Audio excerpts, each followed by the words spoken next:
Hello student, good morning. I am Gagan Chauhan, your accountancy teacher.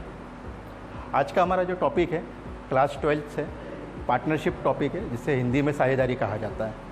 जैसा कि आपको पता होगा, क्लास 11th में आप लोगों ने बिजनेस फॉर्म्स पढ़े थे, मतलब व्यवसाय के प्रकार, जिसके अंतर्गत एकाकी व्यापार मीन्स सोल ट्रेड, पार्टनरशिप साझेदारी, कंपनी तो कंपनी के नाम से ही जाना जाता है, जॉइंट वेंचर कंपनी इत्यादि आदि चीज़ों को आपको पढ़ाया गया था। उसी में व्यवसाय का एक प्रारूप हमारा जो होता है, पार्ट होता है, उसे हम पार्टनरशिप कहते हैं। अब पार्टनरशिप की अगर हम बात करते हैं तो ये एक इस प्रकार का व्यवसाय होता है जिसमें दो या दो से अधिक व्यक्ति मिलकर किसी बिजनेस को स्टार्ट करते हैं और इस बात के लिए एग्री होते हैं, सहमत होते हैं कि उस बिजनेस से होने वाले प्रॉफिट को हम आपस में शेयर करेंगे। प्रॉफिट को शेयर किस तरीके से करना है ये डिपेंड करता है सभी साझेदार, सभी पार्टनर के एग्रीमेंट पे। जिस रूप में वो एग्रीमेंट तैयार करेंगे उसी रूप में वो बिजनेस करेंगे, बिजनेस की शर्तों का पालन करेंगे, किसके क्या कर्तव्य होंगे, किसके क्या अधिकार होंगे और फाइनली बिजनेस से जो भी प्रॉफिट होगा उसे आपस में वो शेयर करेंगे। तो मुद्दा ये है कि इसमें पार्टनरशिप में से कोई रूल्स नहीं है कि वो प्रॉफिट का किस तरीके से डिस्ट्रीब्यूशन करेंगे। डिस्ट्रीब्यूशन वो एग्रीमेंट के अकॉर्डिंग करेंगे। ठीक है, तो मीनिंग में अगर हम लिखना चाहें तो लिख सकते हैं कि जब दो या दो से अधिक व्यक्ति किसी ऐसे व्यापार के लाभ को आपस में बांटने के लिए सहमत होते हैं जो एक व्यक्ति या कुछ व्यक्तियों के समूह द्वारा चलाया जाता है, तो उसी को हम पार्टनरशिप अर्थात साझेदारी कहते हैं। इसकी जो क्लियर डेफिनेशन है वो इंडियन पार्टनरशिप एक्ट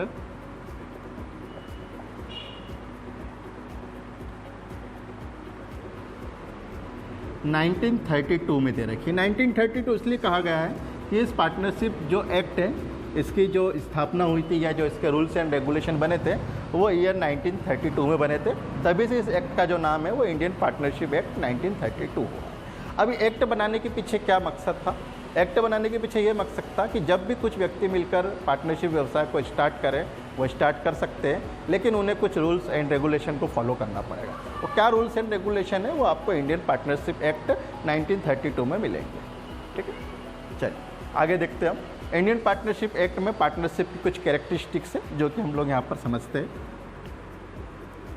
सबसे पहले फर्स्ट ऑफ ऑल पार्टनर्स के बीच में एक एग्रीमेंट होना चाहिए और वो एग्रीमेंट कैसा होना चाहिए? लीगल। लीगल का मतलब होता है भारत सरकार के द्वारा वो जो एग्रीमेंट है मान्य होना चाहिए। गवर्नमेंट ने उसे उस जो एग्रीमेंट आपने बनाया उस एग्रीमेंट को करने की परमिशन दे रखी हो, ऐसे एग्रीमेंट को हम लीगल एग्रीमेंट कहते हैं।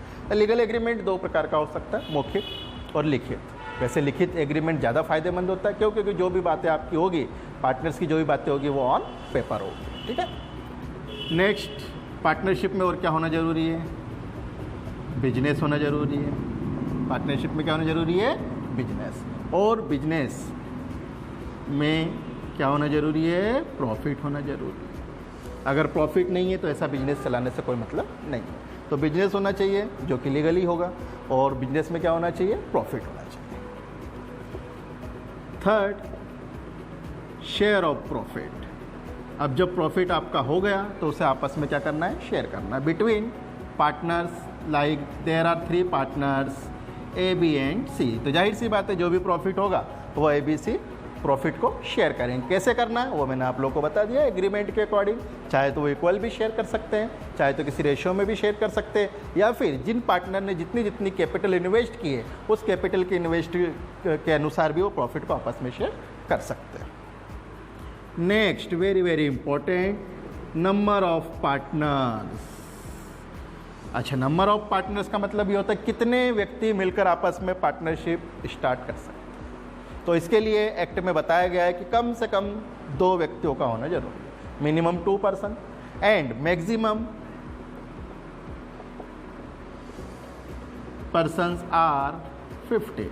मतलब कम से कम 2 व्यक्ति मिल सकते हैं बिजनेस करने के लिए और ज़्यादा से ज़्यादा कितने मिल सकते हैं? 50 व्यक्ति मिलकर पार्टनरशिप कर सकते हैं। Operation of business next characteristics है। बिजनेस को कौन चलाएगा? बिल्कुल सही बात है। तो भाई बिजनेस को कौन चलाएगा? जितने पार्टनर मिलकर बिजनेस कर रहे हैं वो सभी चलाएंगे या उनके बिहाफ पर कोई एक पर्सन भी बिजनेस को ऑपरेट कर सकता है। तो ये हम लोगों ने हमारे फर्स्ट टॉपिक में सीखा है कि partnership, what is partnership and characteristics of partnership. I think आप लोगों को समझ में आ चुका होगा। अगर किसी को किसी भी प्रकार का कोई डाउट हो ओनली मीनिंग एंड कैरेक्टरिस्टिक्स में कमेंट बॉक्स में आप अपने कमेंट डालिए, उनका आप लोगों को सॉल्यूशन वहाँ पर मिल जाएगा। Thank you very much.